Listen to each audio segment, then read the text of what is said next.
I'm just telling my kids about the world. Yeah. That's a car. This is this kind of bird. 2 dudes get married sometimes. There's doctors. And there's, it's just, here's all the things that there are. Yeah. It's not, I think sometimes we overcomplicate it a little bit. Yeah. Totally. Okay, so let's record the intro now. So what did Milkless? Because I think we start with the name. 2 dads, we love our kids, but then we also need them to know that we're like pretty cool and it's not like a wimpy podcast. So, hey, hey, Milkless. Hey, welcome. Hey, Milkless. Call the audience, Milkless. What's up, Milkless? Matt and Max coming at you. What if that's it? That's our first take. On this episode of the podcast, we're going to be talking to a man with a truly unique backstory. Colton Underwood was born in rural Illinois, where he excelled at football. He took that skill all the way to the NFL. After that, he appeared on 3 seasons of The Bachelor. And then, in the obvious next move, he came out as gay at age 29. He's now married with a child on the way. He's also the host of the podcast Daddyhood, which Max and I appear on. Check it out. But what we really wanted to pick his brain about is how do you create the thing that he really didn't have? An environment for your kids in which they feel like they can be whoever they are from a young age, no matter who that is. We love talking to Colton. He is open and intelligent and has a perspective on this that literally nobody else does. Here we go. All right, Matt, today we're here with Colton Underwood. We got a guest today, baby. Yeah. And I'm pumped about this. So I want to start off with a little bit of a study, some numbers just to round us out before we dive in. This is Max's catchphrase. Round us out before we dive in. It means nothing. He said it a few times on Daddyhood, so I'm into it. Look out. Yeah, it just means you're about to hear some data. Yeah, just round numbers, around 15% of people aged 18 to 24 identify as gay or LGBT. That's actually trending upwards for even younger, for youth. Yep. So let's just for round numbers, I'll say, what if it's 20%? Then if you had 3 kids, just using the probability, then that's like a 48, 49% chance that one of your children is going to be LGBT. Colton, you came out when you were 29 after doing some pretty strongly publicly heterosexual things.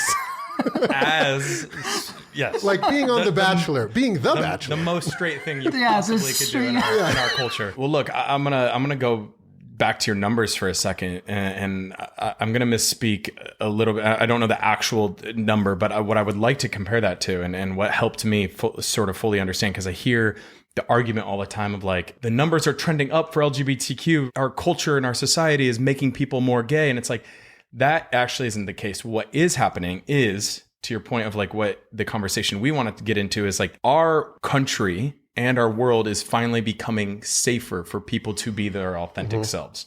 For an example, people who are left-handed, the number trended up because at first people who were left-handed were thought to be witches. It's like the devil's mark. The devil's mark, and they would get beat until they're like, oh no, that's just sort of how it is. And it leveled out at 10%. And that's the number where I'm like, I think it's totally a little bit down with the lefties, though. I mean, there's something going on there. So I can't trust them. Max is a leftist. It's uncomfortable. But to the point, my husband's one, so be careful. Yeah. To your point, people were scared to come out as left-handed until they understood there was no punishment for being left-handed, and it was just like who they were. The same is happening currently with LGBTQ plus people. Right. I think we're programmed from a young age to know, like, if you want X, Y, and Z, you have to be A, B, and C. And that was very much the case for me. I think, things are trending in the right direction. I would like to say this too, like, I'm a very, very, very small representation of our community. But what I can share is my story and sort of my experience here, which I think is helpful in different ways. Not a lot of people in our community to talk about like their desire to want to be a parent. I think a lot of people who come out, are navigating and finding themselves. And the same is true with me. But one thing that always stuck with me is like, even if I'm gay now, I want to. Even when I come out, I'm going to be a dad. I'm going to find a way. And so you grew up in Illinois. I did. And, in a religious community, you played football, made it to the NFL.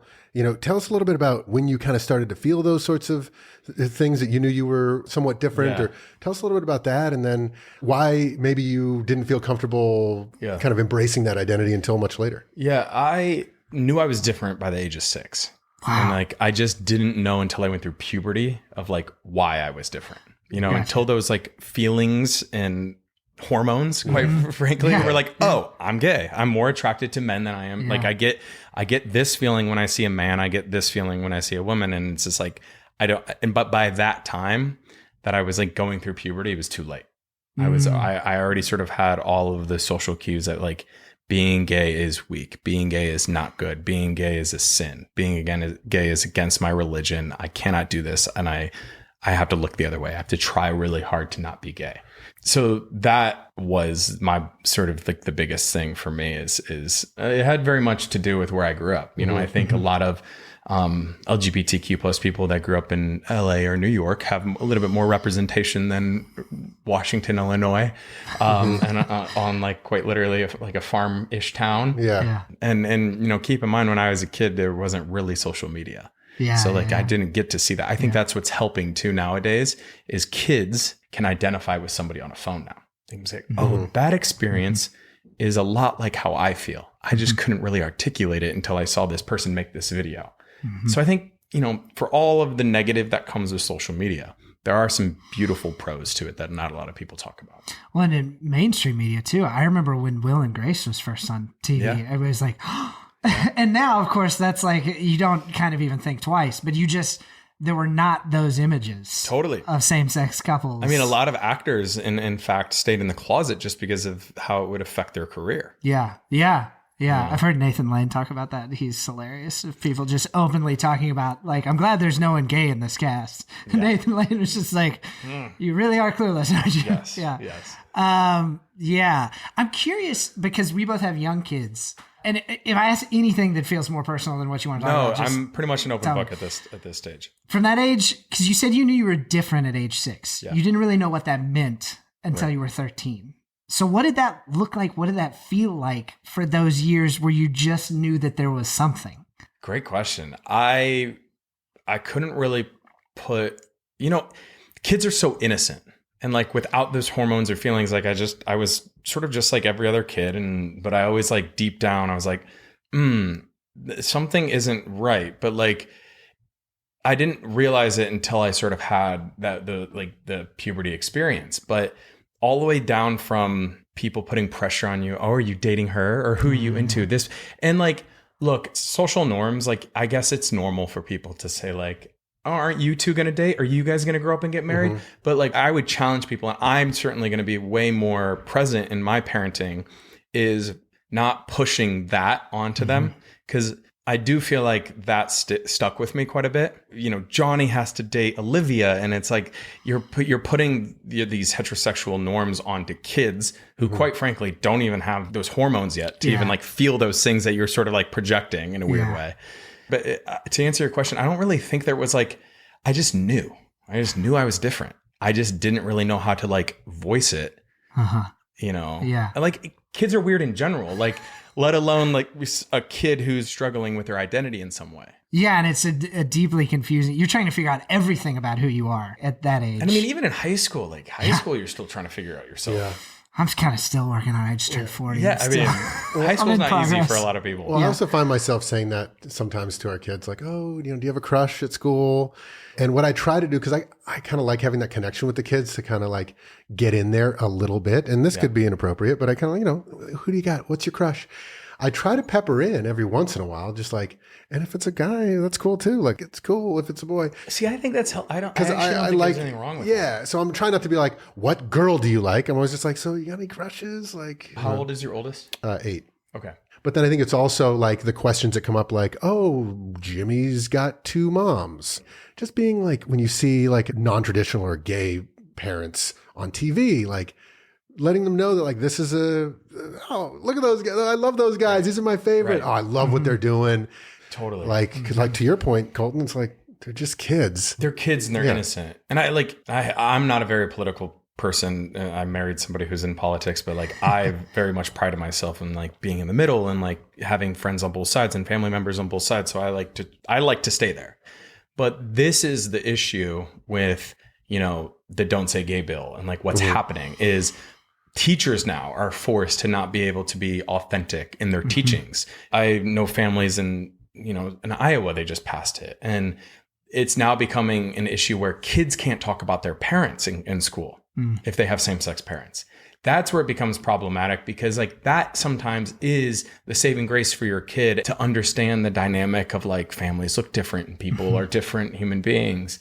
These kids are innocent and they should not have to learn things that are inappropriate for them by any means. That's not what this is about. I think that's what, you get to see in the media.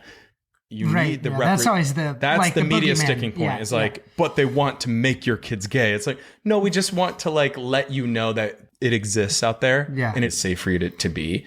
We talk about how tough and resilient kids are. Yeah. But like we also are mentally very fragile when it comes to our molding. Like when the brain is developing, one traumatic experience could program the way that you operate and have fear of something for the rest of your life. Yeah. We both, as middle schoolers and high schoolers, said like, oh, that's gay. Yeah. Or like said the F word. And it's like mortifying. I said it. Yeah. As someone who is closeted. But you're trying to fit in. Because I wanted to fit in. But I didn't, at least for the sports community in which I grew up, being gay, being the F word, was a sign of weakness. Yeah. So that's the connotation there. It's like when you call somebody that, you're telling them that you are lesser than for being. That's the problem where, everybody's like, it's only words. And it's like, yeah, but for these kids, that's their life. Yeah. And that's how they're making their decisions as they grow up. Yeah. Well, and we think in words, right? So the words that we hear and are surrounded by form the way we think and the way we value things. For sure. You said something, it was almost just a small moment, but it made me really curious. You were talking to your friend, your buddy who's a skier. Gus. Yeah. Yes. This is on the Netflix show. On the Netflix show. Episode 1. Episode 1 of the Netflix show. So there's a Netflix show that is kind of about this process of you coming out to your family. And so Gus is a fellow athlete who you became close to because he also came out. Yep. And he was kind of asking you your type and he was making you feel a little sheepish. And you said, well, I'd probably have to be an older guy. And I hate saying this, but... And he very kind of, without even thinking about it, said, oh, that's just an internalized homophobia. Yeah. And so I want to talk to you a little bit about that idea of internalized homophobia and what that means and how that makes life really hard. Yeah, I think for me and a lot of gay and queer men and women, you sort of, I said that, I've used those words as like, you sort of have this self-hate, which is really sad, especially for like kids. You're like, oh, if I'm saying that about this, like I am that. And you start really hating a part of yourself. Being gay is not my entire identity. It is a small part of me, but it is also a big part of me because like it changed my life. The internalized homophobia, I still catch myself to this day doing things where I'm like, oh, and it like feels weird. And I'm like, oh, wait, that's just me internalizing these feelings that I haven't been able to process. Right now in like stage of coming out, like I've been out for 3 years. I'm still a baby when it comes to like being gay. In order to grow as your most authentic self, you have to have those experiences. And now I'm married and in a healthy and a great relationship with a man who I love and I'm building a family with, but I'm still stunted in the emotional side of things of being gay. Interesting. And it's Hannah Gadsby had that great stand-up that was kind of half stand-up and half like deep personal expression. And she's from New Zealand where I think it was illegal to be gay until like horrifyingly recently. Yeah. And she said, just because you realize you're gay doesn't mean you stop being homophobic.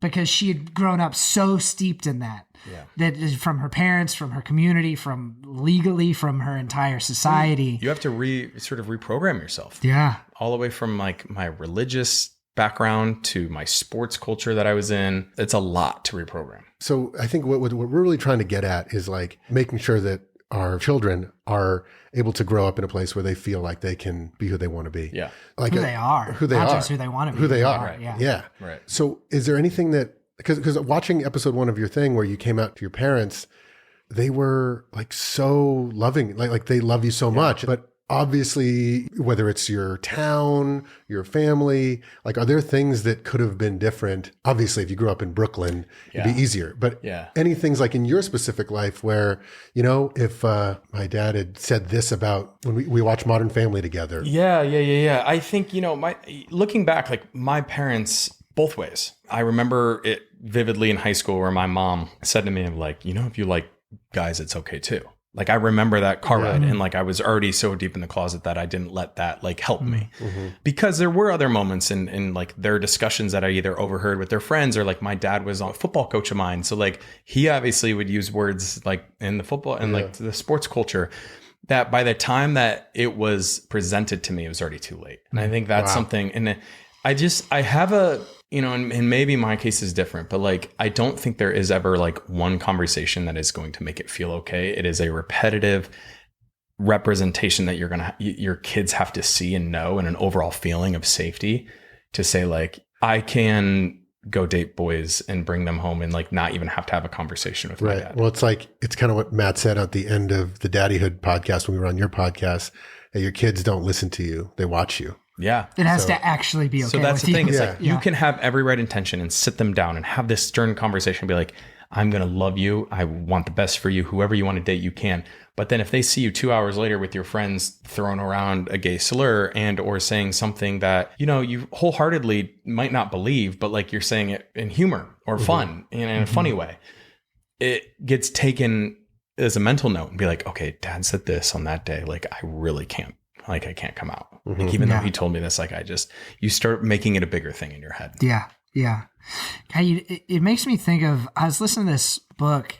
This is fascinating to me. This guy was talking about that kids have these two drives that can sometimes be competing. And one is the drive for authenticity, which is an evolutionary imperative. It's the drive to be who you are, to trust your instincts, to trust your experience of the world and the feelings you have about the world. And the other is the drive for connection, particularly to your caretakers. And because human babies and children are so vulnerable because of just the way we are, that we come out very unfinished, that if a child is forced to choose between the drive for authenticity and the drive for connection, they'll choose the drive for connection every time because they need their caretakers to love them so badly. Yep. And so when those two things are in competition, as they were for you so much, that could make you keep a secret for 23 years. Well, and I valued, so I think to take it a step further too, is like I valued my football career and my reputation over even my personal, like, I think that's definitely safe to say, but I think it goes hand in hand with like, I was so not only confused, but also just like, I didn't want to face coming out. So I just like focused my energy more into football and really leaned into that. It made you real good at hiding too. Like it made me very good at hiding as well. Yeah. And then like same with Bachelor, even like, at that point I was really convinced that I could make myself straight. Wow. Like I just got so deep into it where I was like, oh yeah, I go do this. And like, as soon as I get engaged, maybe I'll feel like, I can leave all that behind. Like that's maybe not for me. But then also that part even confused me even more because I'm like, oh, okay. Like I can have a relationship with a woman.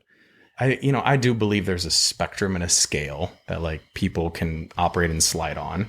I feel like some people might not fully agree and or understand. I am a gay man, but like on a scale, I'm like 75%.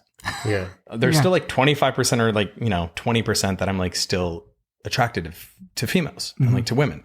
I don't want to pursue that, but I actually think it's important to acknowledge because like then it helps maybe explain my past and like versus like it was fake. I was like, no, it's not. It's just like I'm human and I had an emotional connection and like a relationship in which wasn't fully authentic to who I wanted to be and like who I am. Well, and being gay at that point in your life was going to be so much harder that if you could possibly wedge yourself into that 25% of who you were. I was trying so hard to make that 25% chunk work. Because my life and my goals. I think that's the other thing too, is like I had life goals of like what I wanted. I wanted to be a dad. Being a dad is easier. I can say this confidently after knowing what I know now through Daddyhood is like becoming a dad is much easier when you're straight. It's still legal in 13 states to not let somebody adopt a kid because they're in a same-sex relationship. God, I bet I live in one of those That's states. just facts, right? Like, and they sort of paint out this picture of like two men aren't qualified. Like I still get comments, to this day on my Instagram on Daddyhood stuff. It's like, kids need a mother. Those types of comments affect people. That can be something that drives them into the closet. There's so many different little things that can drive men and women into closets that I don't think it isn't fully on the parents. Yeah. You can certainly help. And I think to answer your question, like there is a lot of things you can do to help with the overall environment. Yeah. But I would say the number one thing is for you to hold your circle accountable, making sure like if your friends come over or any extension of you comes over and they use a term that you don't wholeheartedly agree with and or have a problem with, you're able to have the confidence to call them out. Because that's another thing too. I remember like one of my dad's friends like would say something and he wouldn't defend that group. Yeah. And it would throw me off. I'm like, oh, okay, you must agree with it.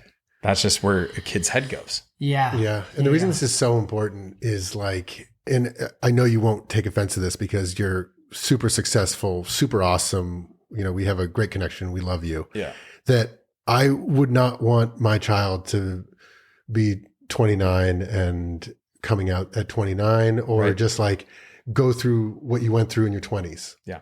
And younger. Yeah. So I think this is something to nail, to like really make sure, obviously no slurs, no like hate speech, but then also making signals out into the world that sort of stuff that just like doesn't fly. Cause I think those are the types of moments, maybe that one defense is like enough to be like, wow, this is someone who will go to the end of the earth for me, you know, being, you know, more of an ally. I remember this vivid point, and I think I alluded to it on the Netflix show. I didn't really get into it, but Cassidy, my, you know, my best friend, she, like, I was still very much like coming out to myself with my therapist and like working through what everything meant and how, like, what my past meant and how confusing it was.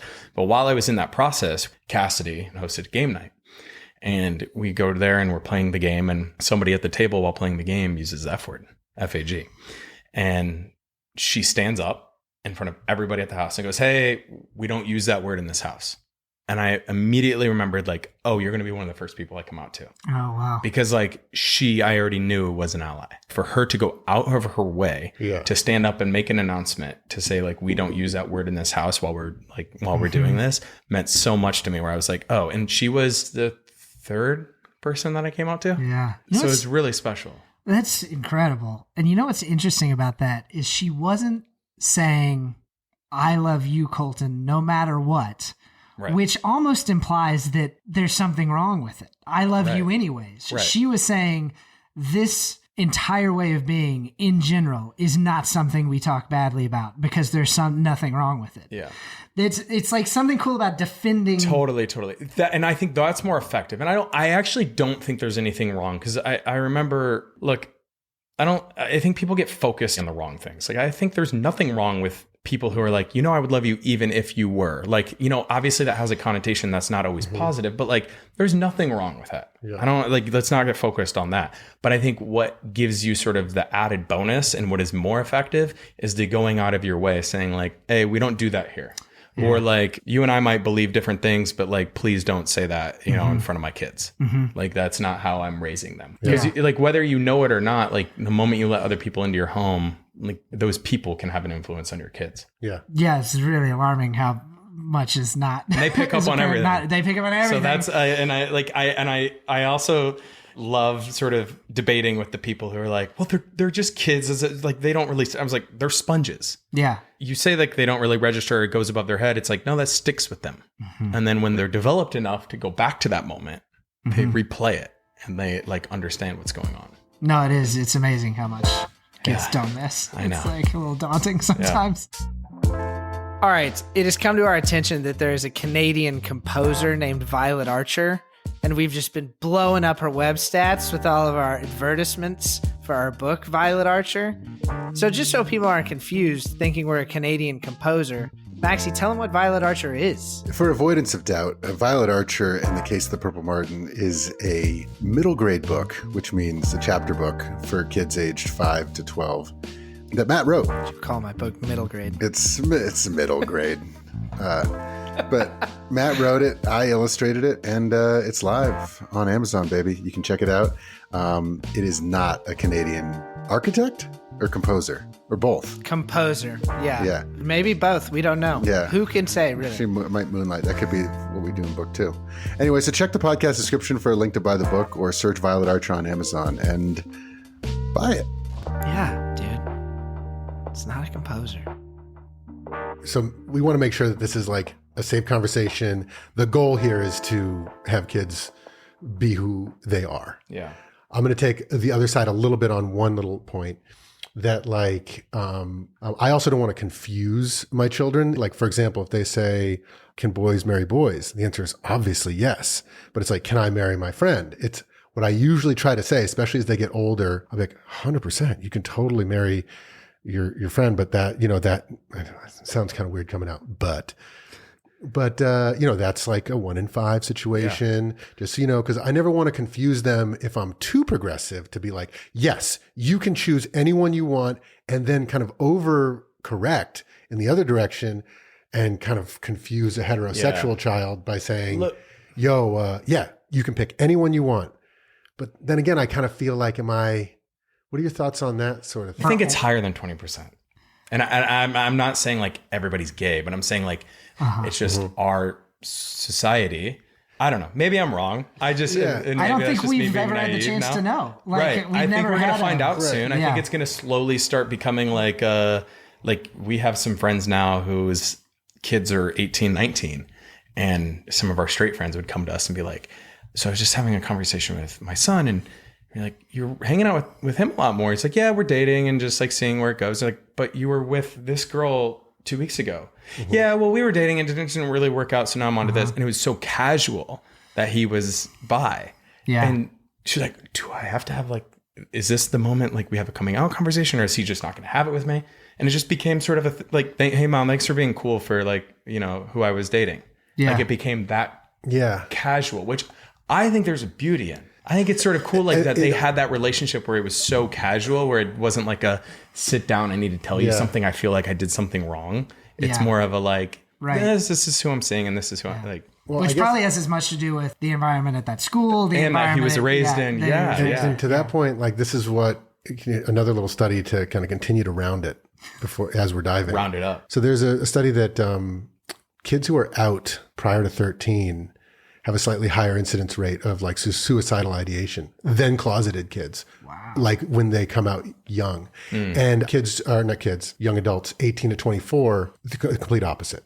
When they're maybe a little older or whatever. And I think that also points to like maybe they're in college and it's more accepting. Obviously, in an advanced society where everyone is free to be whoever they want to be, everyone being out who is LGBT is great. Yeah. That's what it should happen. Yeah. But I think that data point shows me like if it kind of depends on the community. For example, if you were out at age 10 in your middle school or whatever, I mean, that could have been really tough. Well, that's why I like to say is like, I do think there is a benefit to having a pre-conversation before pre-talk before the talk. Yeah.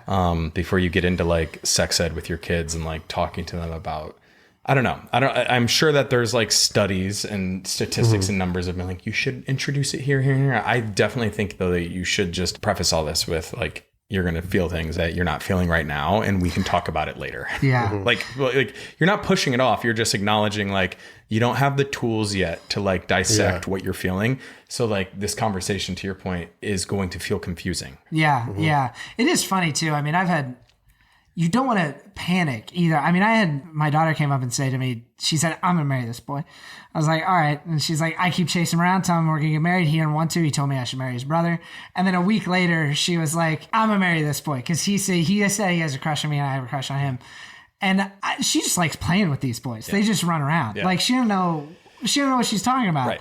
You just don't want to extrapolate too much. I do like the let's put a pin in this one and come back. Yeah, you're not like putting it off, but it's also just like, it's not going to make for a great conversation. Yeah. But I think when kids are young, the guidance is just like, that family has 2 daddies. That happens. That should be talked about all the time. Like representation and like just showing different structures and different people that are out there, I believe can be talked about at any age. Yeah. From the time you were 6, it would have been helpful to you not to have the overt discussion about the birds and the bees, just to know that 2 men can have a kid. Just the basics. Yeah. And I think often the counter to that from certain people would be, I don't want to push that on my kids. That's not an agenda. That's not something that needs to be pushed on children.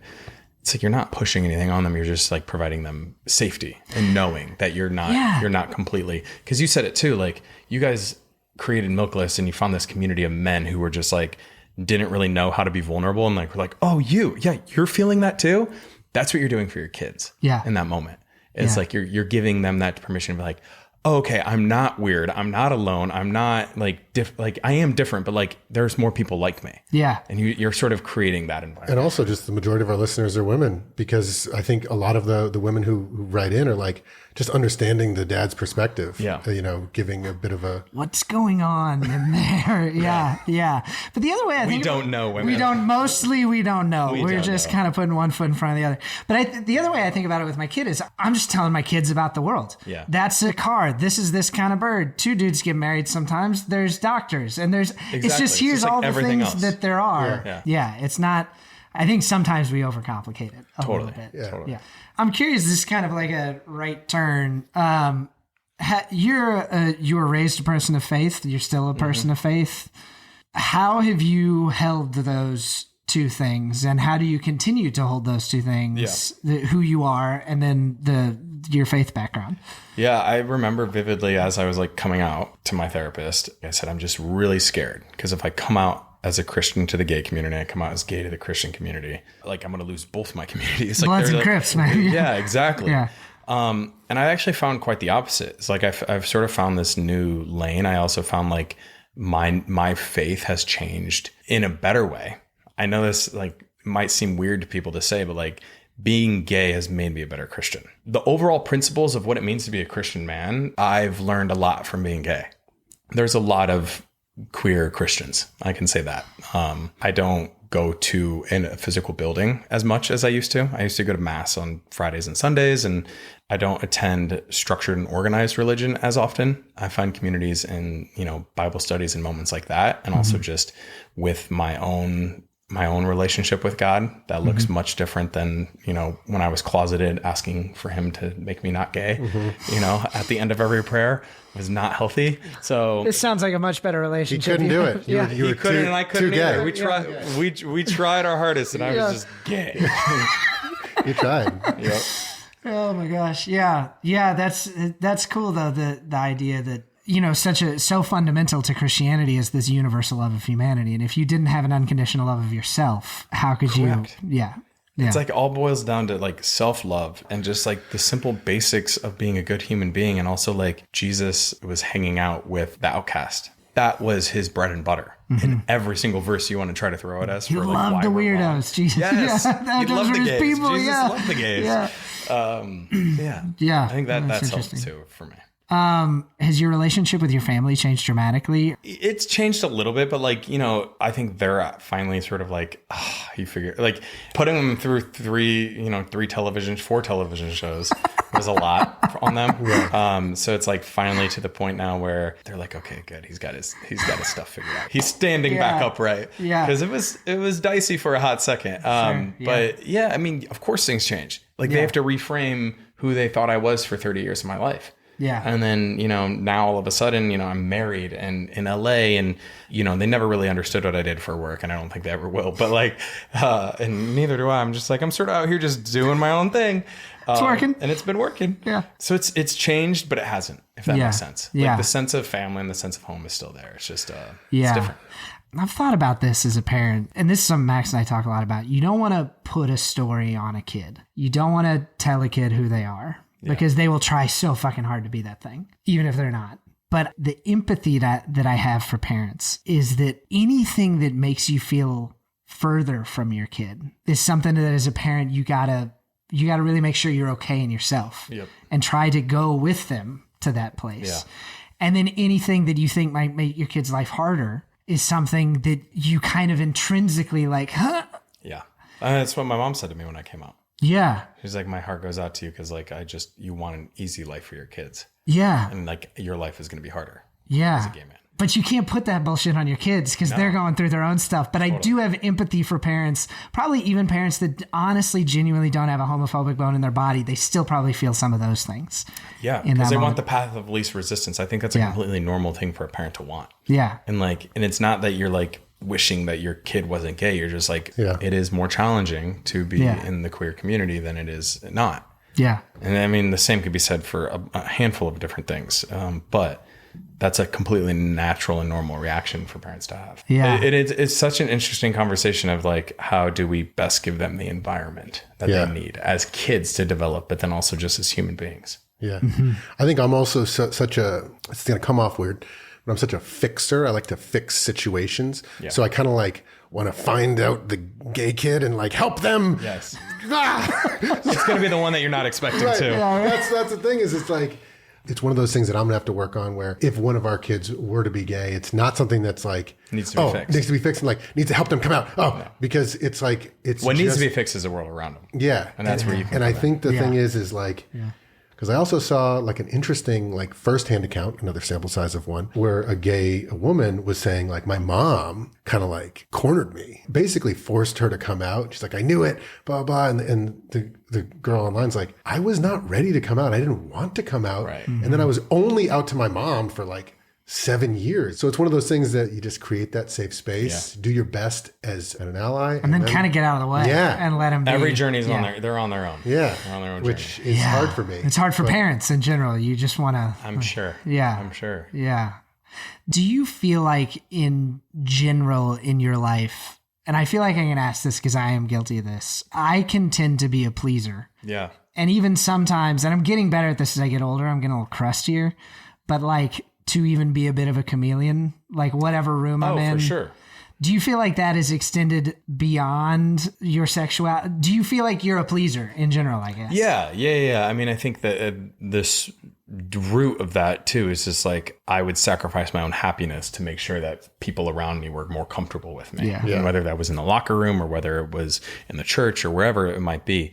But yeah, I mean, I could blend in anywhere. I mean, I credit that to my football days and my locker room days of different cultural backgrounds, different ethnicities that I was around and friends with, and people from a lot of money to no money. Well, and it's weird because sometimes I do think you get a lot of positive reinforcement for things that are actually kind of damaging to yourself and kind of adaptations to a really hard set of circumstances. Well, that's the hard part too, is like when people start commending you for being this person that you're like, yeah, but that's not really me. That's not me. Yeah. You're just like, ugh. Yeah. And you're kicking ass in football. Good job out there. It's and like you're getting all these data boys and all of this praise and all these accolades that you're like, okay, I definitely can't change this now. Like, good locker room guy. I sort of like burned myself into becoming this like all-American straight boy. Yeah. Like that was very much how I felt, especially after the Bachelor shows, is like middle America, straight man now. Like there's no turning back now. Yeah. And then like, you know, life has a really funny way of putting you back on course. Yeah. It catches up. Yeah.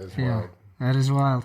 Hey, is there anything that we haven't asked you? No, I think should have. This is a really cool and great conversation. I really do. I think this is much needed for a lot of parents and also dads. Like, look, I think it's completely normal for parents to like acknowledge that this is a challenging conversation to have with their kids and they don't know when and they don't know how and they don't know all these things. And I think just like trust your gut as a parent.